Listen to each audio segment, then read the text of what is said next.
கர்த்தருக்கு ஸ்தோத்திரம். இந்த நாளுக்கான தேவ வார்த்தை ஏசாயா புஸ்தகம் 58 அதிகாரம் 11 வசனம். கர்த்தர் நித்தமும் உன்னை நடத்தி மகா வறட்சியான காலங்களில் உன் ஆத்துமாவை திருப்தியாக்கி உன் எலும்புகளை நினமுள்ளதாக்குவார். இந்த நாளின் தேவ வார்த்தையின்படி ஆண்டவராகிய இயேசு உங்களை ஆசீர்வதித்து வழி நடத்துவார். இஸ்ரவேல் தேசத்தில் கடுமையான பஞ்சம் மற்றும் வறட்சி நிலவியது.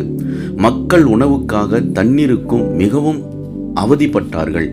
அந்த ஆபத்தான காலத்தில் கர்த்தர் எலியாவை கேரித் ஆற்றின் அருகே தங்க சொன்னார். தினமும் காலையிலும் மாலையிலும் காகங்கள் மூலம் அவருக்கு அப்பத்தையும் இறைச்சியையும் அனுப்பி எலியாவை போஷித்தார். அன்பானவர்களே, உங்க வாழ்வில் எந்த ஒரு வறட்சியான காலத்திலும் கர்த்தர் உங்களை வழிநடத்தி உங்கள் தேவைகளை சந்தித்து நீர்ப்பாய்ச்சலான தோட்டத்தைப் போல உங்களை ஆசீர்வதிப்பார்.